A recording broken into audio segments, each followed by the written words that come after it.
কোন্নগরে সাহিত্য সভা করতে গিয়েছিলাম। আমিই সভাপতি। টানা মোটরে কলকাতা থেকে আমাকে নিয়ে যাওয়া হয়েছে। সভাস্থলে পৌঁছিয়ে দেখি বেজায় খাতির। স্থানীয় উৎসাহী সাহিত্য ব্যতিগ্রস্ত তরুণদের দ্বারা কলকাতা থেকে সমাগত আরও কয়েকজন সাহিত্যিক বন্ধুর সঙ্গে ফুলমালা দিয়ে আমারও ফটো নেওয়া হলো। এইবার আসুন একটু জল যোগ। সভা কখন? সময় তো হলো। সভার আগে সামান্য একটু চা। বন্ধুদের দিকে ফিরে বললাম, চলো হে তবে। ওরা যখন নিতান্তই ছাড়বেন না। আসুন এদিকে, ইনিই অভ্যর্থনা সমিতির সভাপতি রামকিঙ্কর চট্টোপাধ্যায়, রায়বাহাদুর, এখানকার জমিদার। ও নমস্কার। হে হে। রায়বাহাদুর হেসে প্রতি নমস্কার করলেন। গরিবের বাড়িতে সামান্য একটু মানে আপনার নাম অনেক দিন থেকেই শোনা ছিল। আজ বড় সৌভাগ্য আপনার সঙ্গে দেখা হয়ে গেল। আপনার সামমোচন পরে আমার বাড়ির এরা কেঁদে আর বাঁচে না। যদিও আমি এখনও পড়িনি, আসলে সময় পাইনি। মিউনিসিপ্যালিটির কাজ বড় বেশি। যদিও রিটায়ার করেছি, তবু বুঝতেই তো পারছেন কাজের অন্ত নেই। আচ্ছা, ওরই নাম বিনয়বাবু তো? আরে আসুন আসুন, আপনারও বই মানে পড়িনি, তবে নাম কেনা শুনেছে আপনাদের বাংলাদেশে। বলুন। আমরা সবাই খ্যাতির গর্বে স্ফীত হয়ে উঠি। প্রকাণ্ড ঘর, মাঝখান জুড়ে লম্বালম্বি একখানা বড় টেবিল, সাদা কাপড় দিয়ে ঢাকা, আর 4-5টা ফুলদানিতে ফুল সাজানো। বড় বড় চীনামাটির প্লেটে সিঙাড়া, কচুরি, নিমকি, রসগোল্লা, কাঁচের গ্লাসে সারি সারি জল আর চায়ের সরঞ্জাম। আরে আসুন বসুন, এই যে আপনি এদিকে বিনয়বাবু, এখানে। ও হে ফল কই, এখনও কাটা হয়নি? কখন আর কাটবি? নিয়ে আয় নিয়ে আয়। ও হে সুশীল, তোমরাও বসে পড়ো। দাঁড়িয়ে রইলে কেন? কেনারাম কোথায় গেল? ডেকে নিয়ে আসো। বাহ বাহ বাহ বাহ বাহ বাহ, চা খেয়ে নাও সকলে একসঙ্গে। না না, দেবার লোকের অভাব হবে না। ওই ছবিখানা কার? বেশ সুন্দর চেহারা। আগে আমার স্বর্গীয় পিতৃদেবের, ফ্রেঞ্চ গভর্নমেন্টের দেওয়ান ছিলেন, একেবারে ডান হাত বা বাঁ হাত। আর ওই যে বাঁ পাশে যাকে দেখছেন, উনি আমার পিতামহ।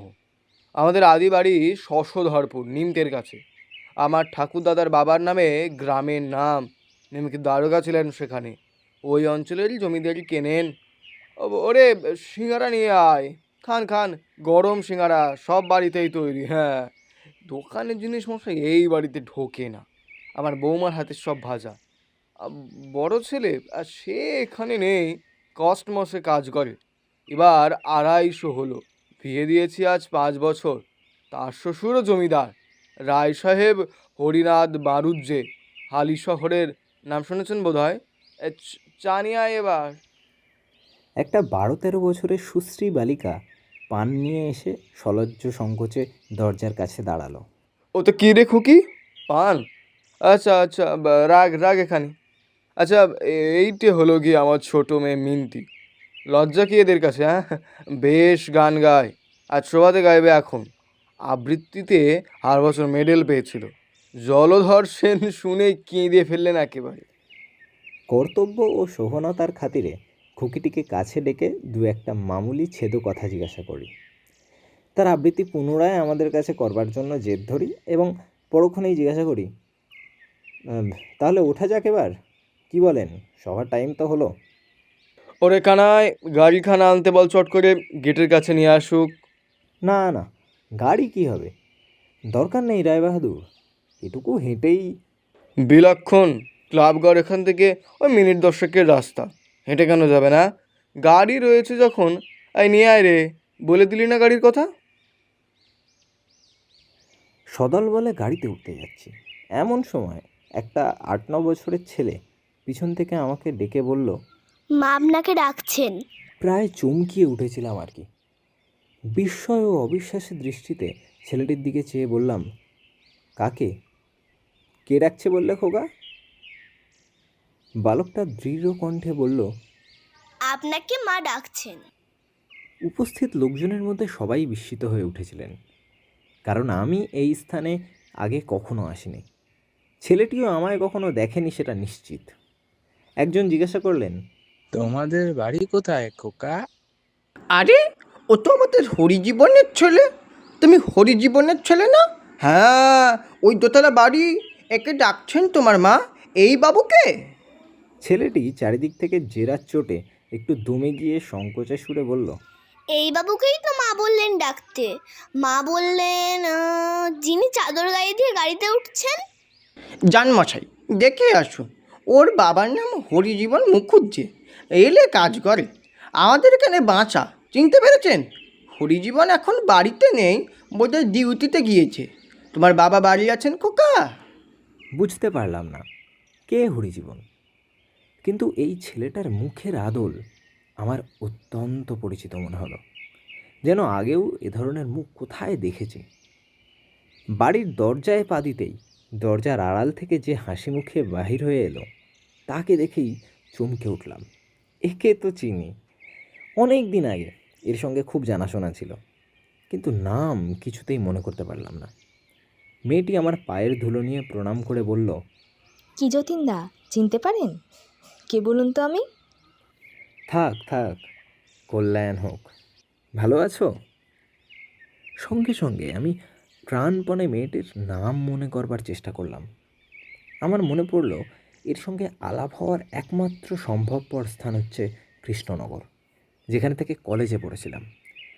অন্য কোথাও মেয়েদের সঙ্গে আমার আলাপ হয়নি, কিন্তু 16-17 বছর পূর্বে সেই দিনগুলোতে ভেবে দেখলাম অনেকগুলো মেয়ের সঙ্গে আলাপ হয়েছিল। শুধু এই কারণে যে আমি থাকতাম যে বাড়িতে, সে বাড়িতে সঙ্গীত চর্চা উপলক্ষে পাড়ার অনেক মেয়ে জড়ো হতো। তাছাড়া কবিতা আবৃত্তির প্রতিযোগিতা, ছোটোখাটো মেয়েদের থিয়েটার, এসব সম্পর্কে মেয়েদের সাহায্য করতে অনেকবার অনুরুদ্ধ হতাম। সে উপলক্ষেও অনেক মেয়ের সংস্পর্শে এসেছিলাম। সেখানেই যদি এর সঙ্গে দেখাশোনা হয়ে থাকে তবে ওর নাম মনে আনার চেষ্টা বৃথা, কারণ তার নেম ইজ লিজেন্ড। বসুন যতীনদা।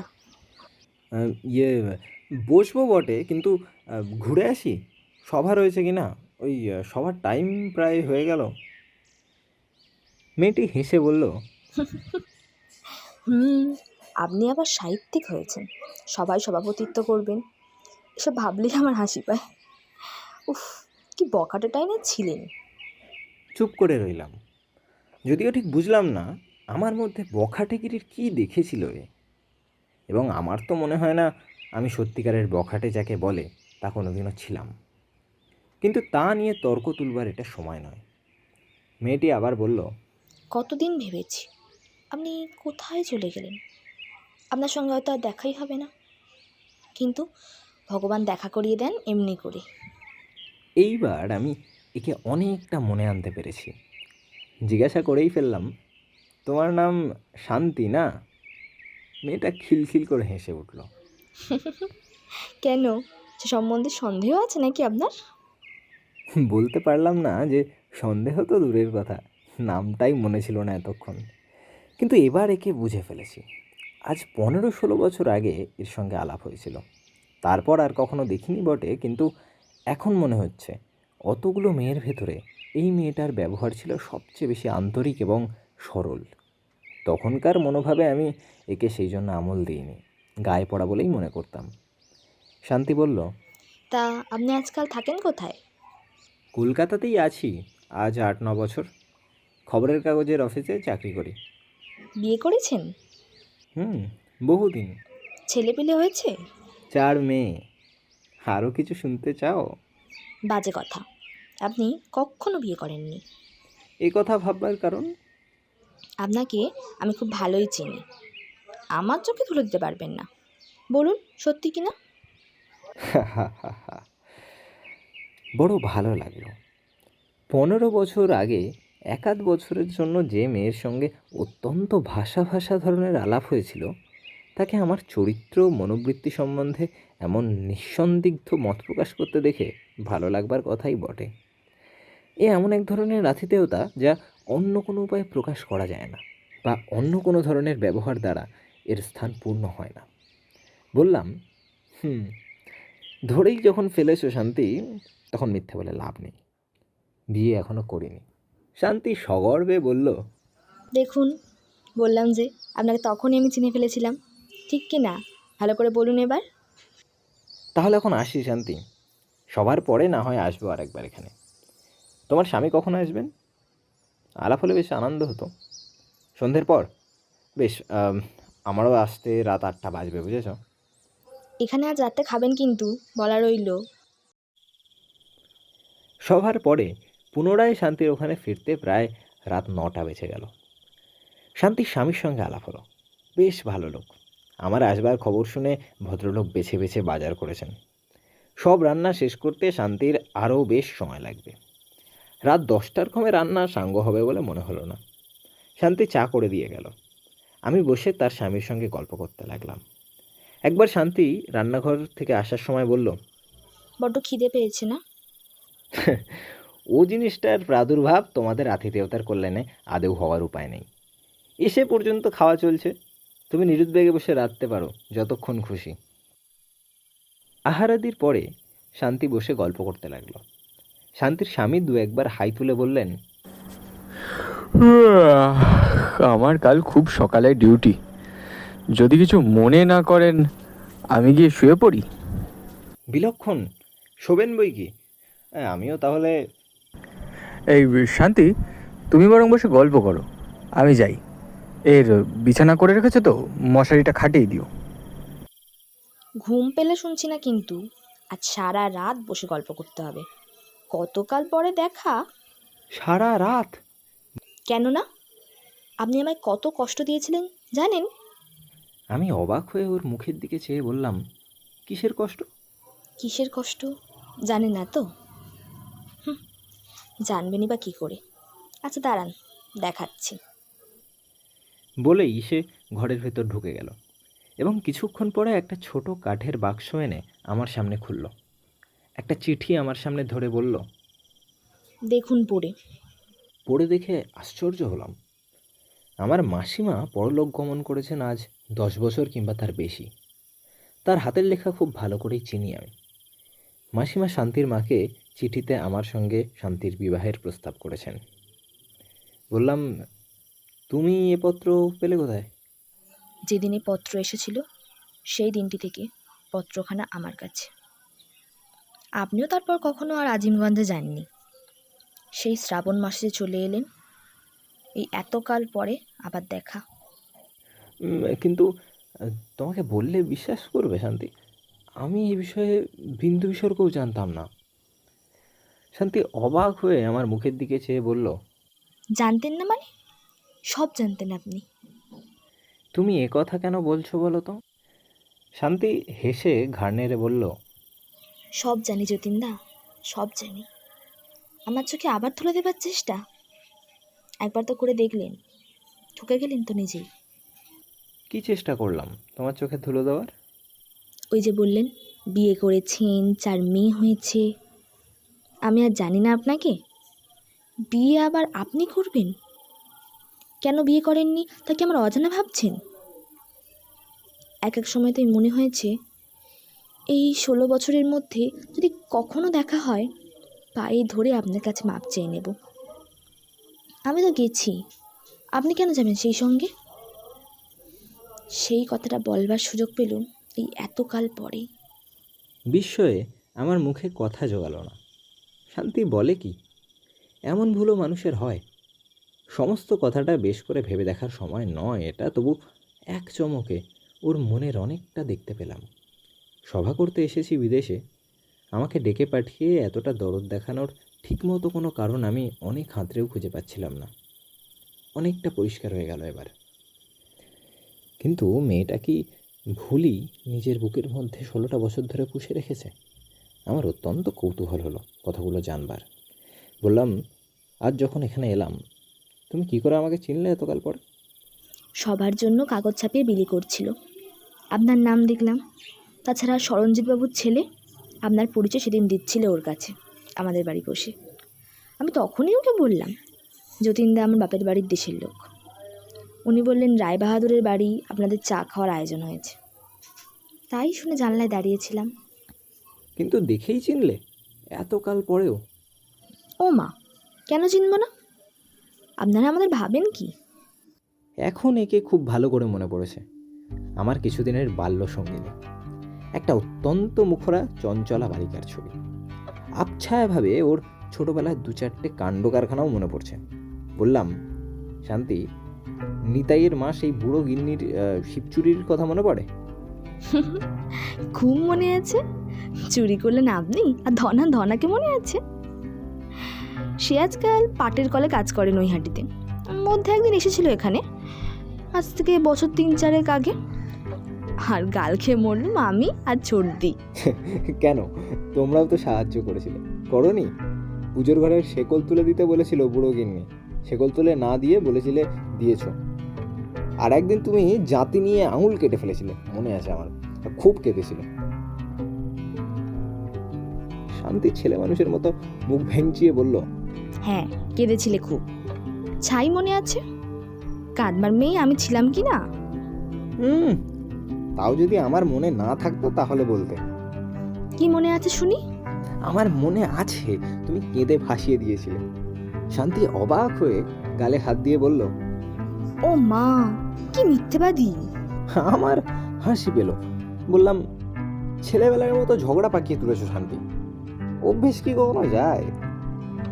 আচ্ছা যতীনদা, শিবতলার বট গাছে ভাড়া বেঁধে দিতে প্রত্যেক বছর পরীক্ষার আগে খুলেছিলেন কোনোদিন? সত্যি অনেক কথা দেখছি মনে রেখেছে শান্তি। আমার নিজেরই মনে ছিল না এসব। মেয়েরা বড় মনে রাখে। রাত অনেক। শান্তি বলল, আর না যতীনদা, রাত হয়েছে, শুতে যান। যদিও আমার ইচ্ছা করছে আজ সারা রাতটা আপনার সাথে গল্প করি। কাল সকালে উঠেই যেন চলে যাবেন না, খাওয়া দাওয়া সেরে তবেই। কাল? তা কি করে হবে শান্তি? কাল সোমবার, সব খোলা, খেয়ে যেতে গেলে অনেক দেরি হয়ে যাবে। সকালে চা খেয়েই চলে যাব। শান্তি কর্তৃত্বের সুরে বলল, সে হবে খন, তার জন্য আপনাকে ভাবতে হবে না। কাল সকালে উঠে দুটো অফিসের ভাত করে দিতে আমার হাত পা খোড়া হয়ে যাবে না। রাত্রে বিছানায় শুয়ে শুয়ে ভাবলাম ব্যাপারটা। শান্তিকে প্রতারণা করলাম বটে, স্বীকার করি সেটা বড় খারাপ কাজ, কিন্তু সত্যি কথা খুলে বললে কি সে খুশি হতো? ওর জীবনে হয়তো এটুকু ভেবেই ওর সুখ, কেন সে সুখটুকু নষ্ট করব? পরদিন সকালে না খাইয়ে শান্তি কি ছাড়ে। খুব ভোরে উঠে এটা সেটা রাখতে ব্যস্ত হয়ে পড়লো। 8:30 আমার গাড়ি। তার আগে সে আমাকে 4-5 রকমের তরি তরকারি করে খাওয়ালো।